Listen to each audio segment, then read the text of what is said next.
Olá, leitores! Tudo bem com vocês? Vamos seguindo aqui no nosso livro, então, na página 156.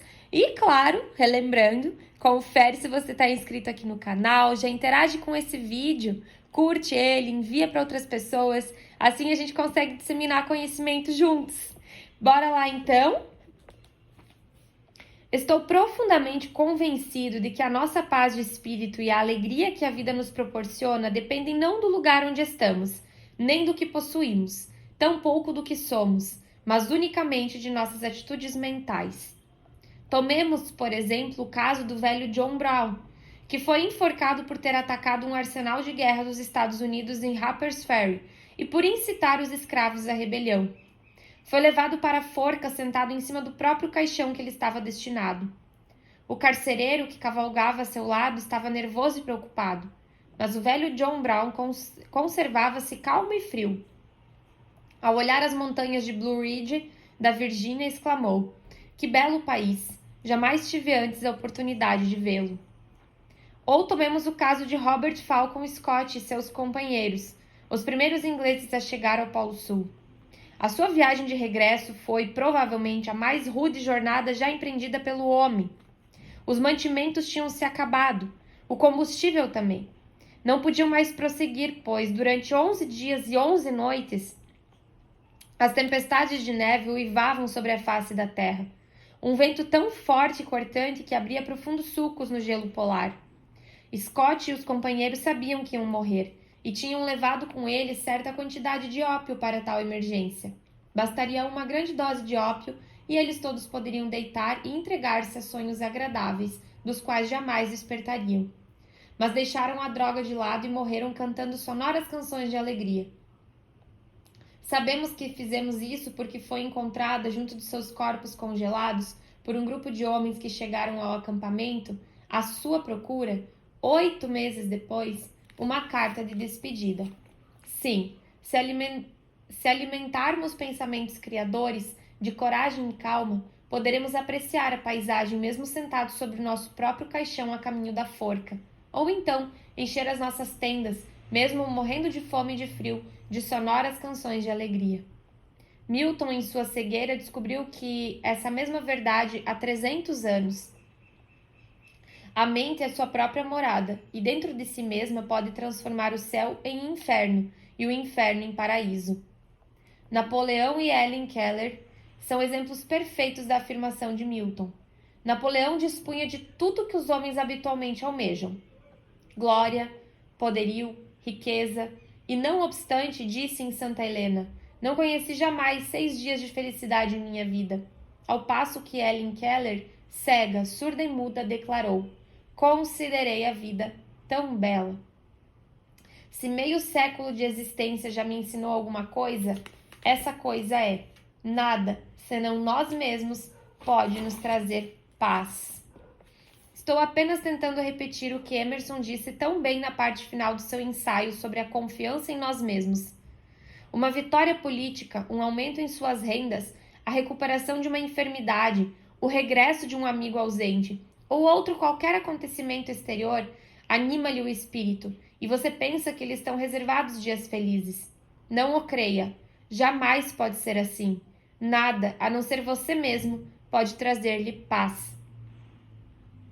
Epicteto, o grande filósofo estoico, advertiu-nos que devemos nos preocupar mais em afastar da mente os maus pensamentos do que em remover tumores e abscessos do nosso corpo. Isso foi dito por Epicteto há 19 séculos, mas a medicina moderna apoiaria.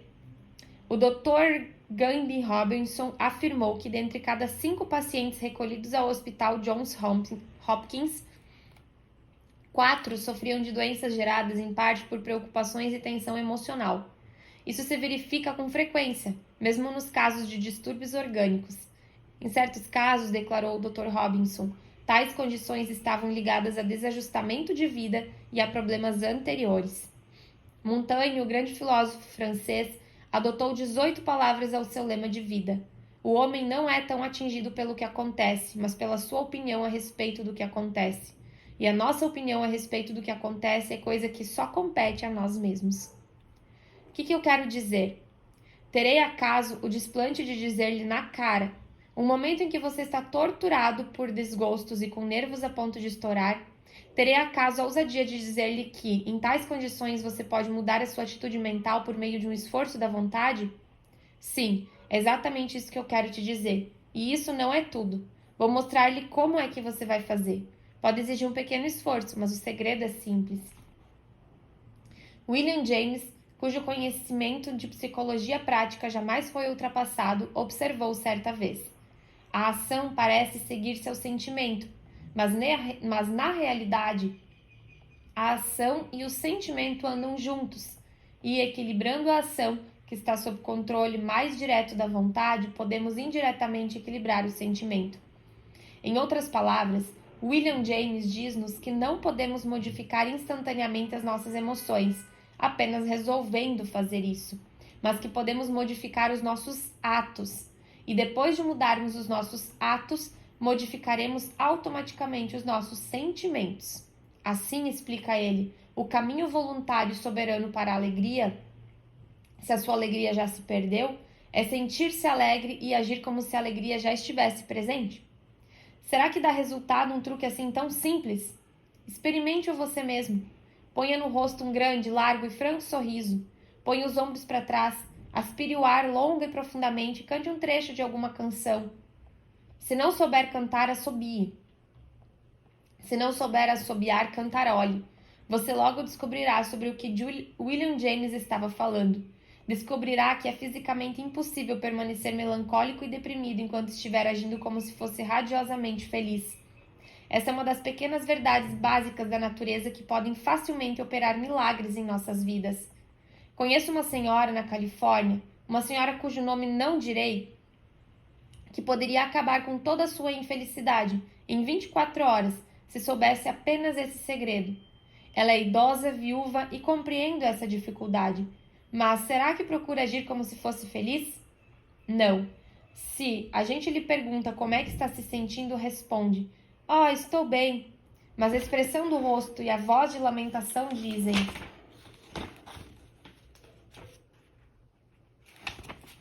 "Oh, meu Deus, se você soubesse as amarguras por que passei." Parece até que censura a gente por estar em sua presença. Centenas de mulheres estão em situação muito pior do que ela. O marido deixou-lhe um seguro de vida que dará para ela viver até o fim dos seus dias. E tem filhos casados para dar-lhe um lar. Mas poucas vezes viu seu sorriso. Queixa-se de que todos os seus 3 genros são sórdidos e egoístas, embora viva com eles, às vezes durante meses. Queixa-se de que as filhas nunca lhe dão presentes, embora guarde cuidadosamente o seu dinheiro para a velhice.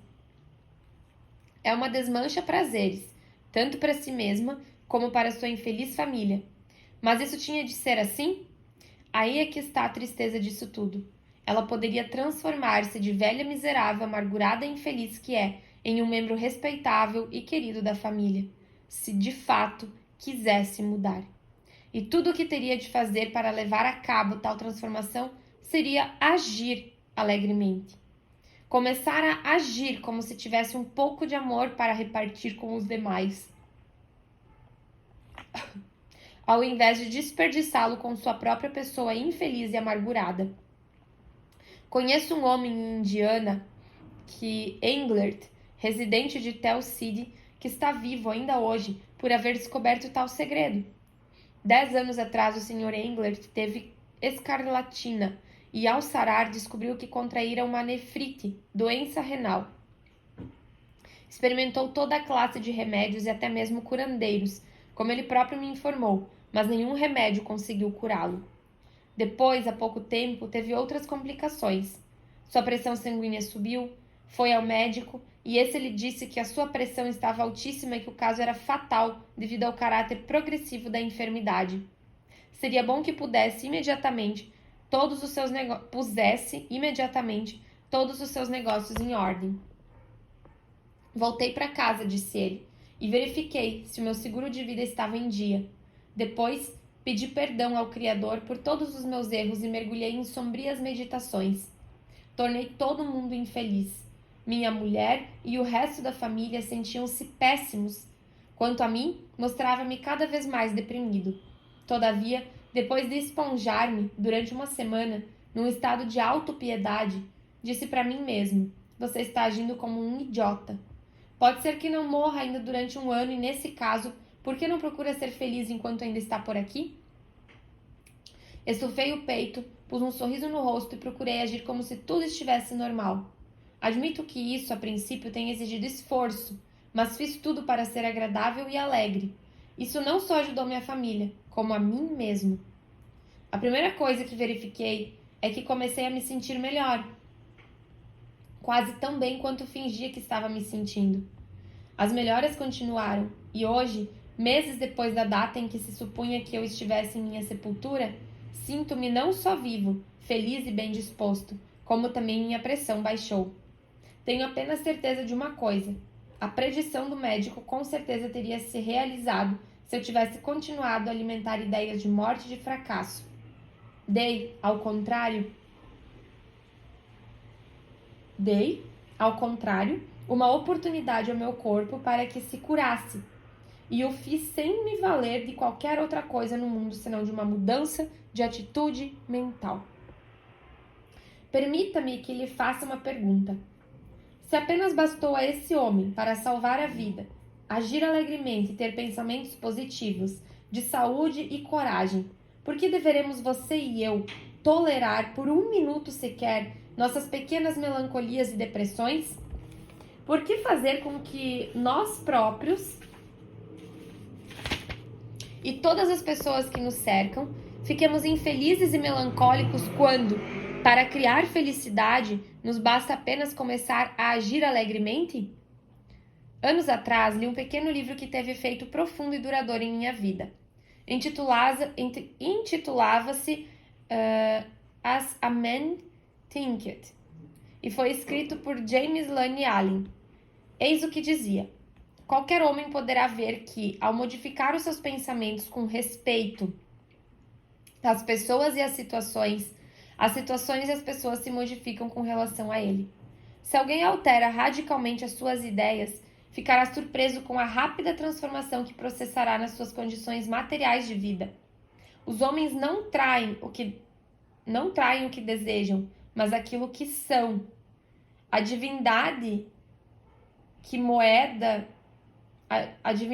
modela os nossos fins está em nós mesmos. Tudo que o homem consegue é resultado direto de seus próprios pensamentos. Um homem só pode subir, vencer e realizar grandes coisas se elevar os seus pensamentos. Se ele se recusar a elevar os seus pensamentos, só conseguirá permanecer fraco, abjeto e miserável. Segundo o livro de Gênesis, o Criador deu ao homem domínio sobre todas as coisas da terra.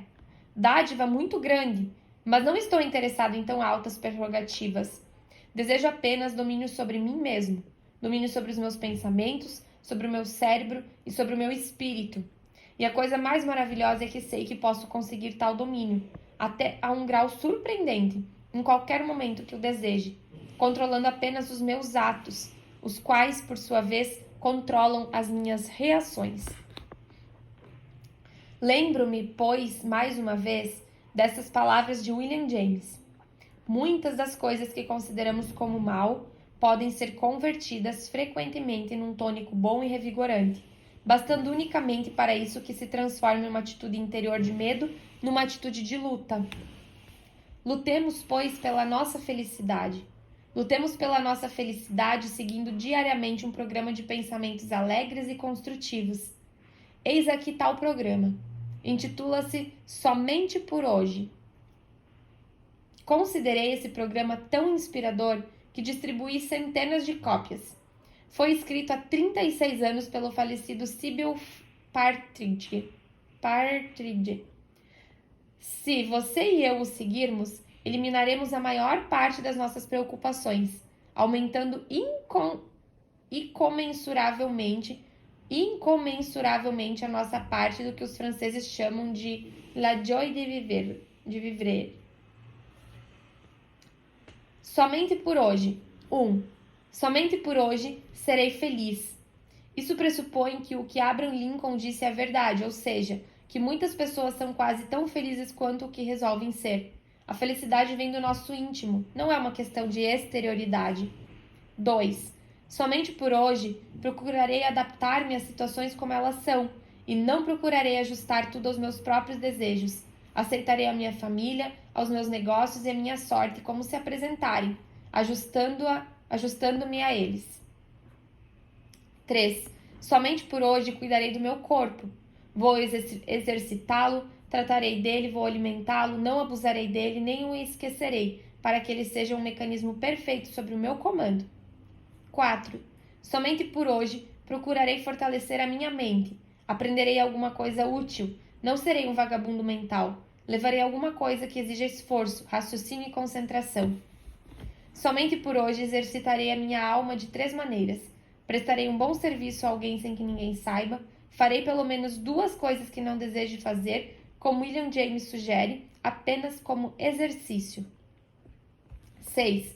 Somente por hoje serei agradável. Irei me apresentar da melhor maneira que puder. Irei me vestir da maneira mais correta. Falarei baixo, agirei cortesmente e serei liberal em minhas apreciações. Não farei nenhuma crítica, não acharei nada errado, nem procurarei orientar, nem corrigir ninguém. 7. Somente por hoje procurarei viver unicamente durante esse dia sem tentar resolver de uma vez o problema de toda a minha vida. Durante 12 horas, posso fazer coisas que me aterrorizam se tivesse de enfrentá-las durante toda a vida. 8. Somente por hoje terei um programa. Escreverei o que espero fazer em cada hora.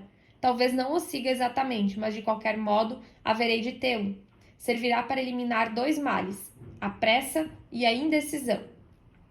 Somente por hoje, 9.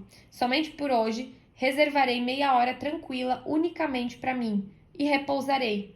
Nessa meia hora pensarei em Deus de modo a adquirir um pouco mais de perspectiva em minha vida. 10. Somente por hoje não terei medo.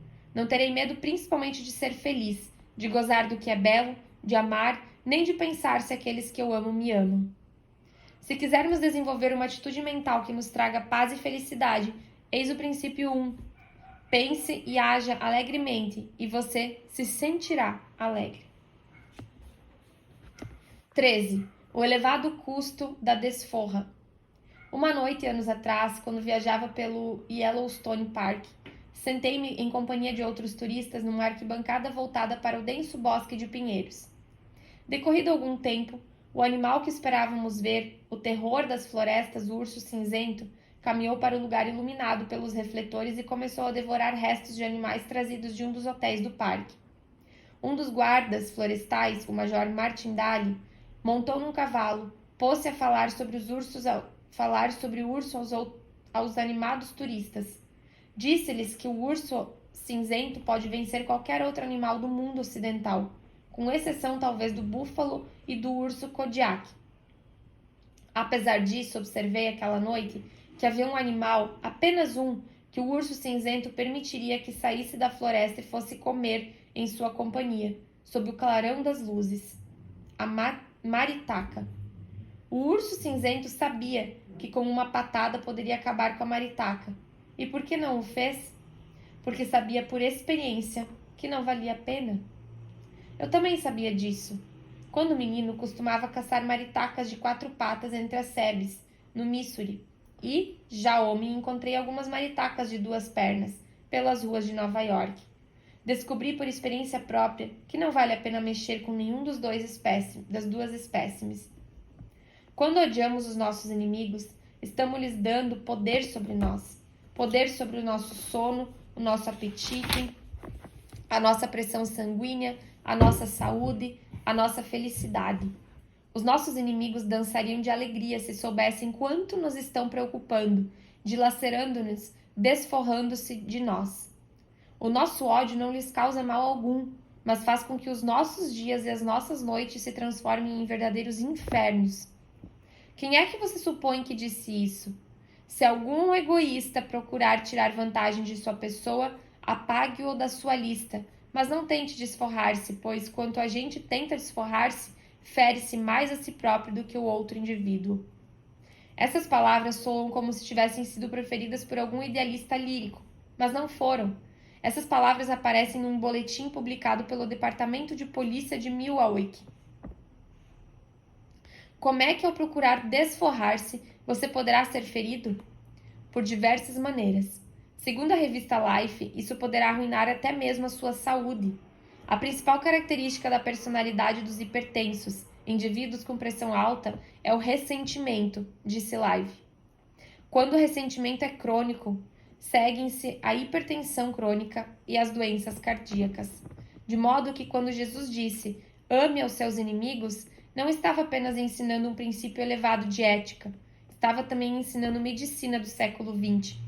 Quando disse, perdoe 70 vezes 7, Jesus estava recomendando a você e a mim a maneira de evitarmos as doenças do coração, a hipertensão, as úlceras do estômago e muitas outras enfermidades. Uma de minhas amigas teve recentemente séria crise cardíaca. O seu médico a fez ficar na cama e ordenou-lhe que procurasse não ficar zangada com coisa alguma que acontecesse, fosse o que fosse. Os médicos sabem que se você estiver com o coração fraco, um acesso de raiva poderá matá-lo. Eu disse poderá matá-lo. Um acesso de raiva matou o dono de um restaurante há alguns anos em Spokane, Washington. Tenho à minha frente, nesse momento, uma carta de Jerry Swarthout, então chefe do departamento de polícia dessa cidade. Diz ela, há alguns anos, William Falcaber, homem de 68 anos, proprietário de um café aqui em Spokane, morreu durante um acesso de raiva, porque o seu cozinheiro insistia em derramar café em seu pires, quando o servia.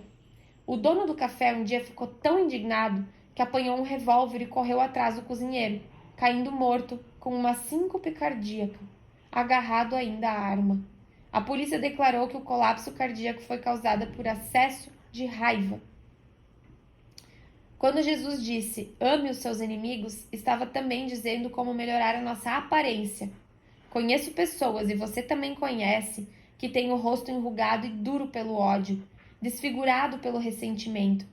Nem todos os tratamentos de beleza existentes na cristandade conseguirão melhorar-lhe o aspecto, a metade do que o que faria um coração cheio de perdão, de amor e de ternura. O ódio destrói a nossa capacidade de deliciar, mesmo os alimentos que comemos. A Bíblia diz isso dessa maneira. Melhor um jantar de ervas em que haja paz do que um boi gordo acompanhado de ódio. Será que os nossos inimigos não esfregariam as mãos de contentamento se soubessem que o nosso ódio por eles estava nos esgotando, tornando-nos cansados e nervosos, arruinando o nosso aspecto físico, trazendo-nos distúrbios cardíacos e provavelmente encurtando as nossas vidas? Mesmo que não possamos amar nossos inimigos, amemo-nos pelo menos a nós mesmos. Amemo-nos tanto que não possamos permitir que os nossos inimigos controlem a nossa felicidade, a nossa saúde e a nossa aparência. Ou, como disse Shakespeare, não esquentes num forno tão quente para o teu inimigo ao ponto de tu mesmo sair chamuscado. Quando Jesus disse que devemos perdoar 70 vezes 7 os nossos inimigos, estavam também nos ensinando excelente negócio. Tenho em mãos, por exemplo, ao escrever esse capítulo, uma carta que foi escrita por Jorge Rona em Uppsala, Suécia. Durante anos, Jorge Rona foi advogado em Viena. Durante a Segunda Guerra Mundial, porém, voou para a Suécia. Não tinha dinheiro e precisava urgentemente de trabalho. Como sabia falar e escrever em várias línguas, esperava conseguir um lugar como correspondente de alguma empresa que se dedicasse à importação e exportação. A maior parte das empresas às quais escreveu responderam-lhe que, devido à guerra, não tinham necessidade dos seus serviços, mas que lhe haviam anotado o nome. E assim por diante. Um homem, no entanto, escreveu a Jorge Rona uma carta que dizia: o que o senhor pensa a respeito da minha empresa não é verdade. O senhor não só está enganado, como fazendo papel de tolo. Não preciso de correspondente algum, mas, mesmo que precisasse, não contrataria os seus serviços, pois o senhor não sabe sequer escrever bem em sueco. A sua carta está cheia de erros. Ao ler a carta, Jorge Rona ficou furioso com o pato Donald, que pretenderia Ficou furioso como o pato Donald. Que pretenderia aquele sueco dizendo-lhe que ele não conhecia o seu idioma? Mas se a carta que o próprio sueco escreveu estava cheia de erros, Jorge Rona então escreveu uma carta destinada a arrasar com o homem, mas depois pôs-se a raciocinar. Disse a si próprio: um momento, como é que sei que esse homem não está com a razão? Estudei sueco, é verdade, mas essa não é minha língua materna, de modo que talvez cometa erros que me passam inteiramente despercebidos. Se cometo tais erros, então não há dúvidas de que tenho de estudar com afinco se quiser arranjar um emprego. Talvez esse homem me tenha prestado um favor, embora não fosse essa sua intenção. O fato de haver se expressado em termos desagradáveis não altera minha dúvida para com ele, minha dívida para com ele. Vou, portanto, escrever-lhe uma carta agradecendo o que fez por mim. E Jorge Rona rasgou a carta violenta que havia escrito e redigiu outra, nos seguintes termos: o senhor foi muito amável em dar-se ao trabalho de responder a minha carta, principalmente não necessitando de um correspondente. Lamento muito ter me equivocado a respeito da sua empresa. A razão de lhe ter escrito foi a seguinte: fiz algumas consultas e o seu nome foi citado como um dos principais líderes nesse campo de atividade. Eu não sabia que cometera erros gramaticais na carta que lhe escrevi. Lamento muito por isso e sinto-me envergonhado. Doravante, irei me dedicar com mais afinco aos estudos do sueco, procurando corrigir os meus erros. Quero agradecer-lhe por haver me auxiliado a tomar a decisão de melhorar os meus conhecimentos. Poucos dias depois, Jorge Rona recebeu uma carta desse homem na qual este lhe pedia que fosse vê-lo. Rona foi e conseguiu um emprego. Jorge Rona descobriu por si mesmo que uma resposta delicada afasta a ira.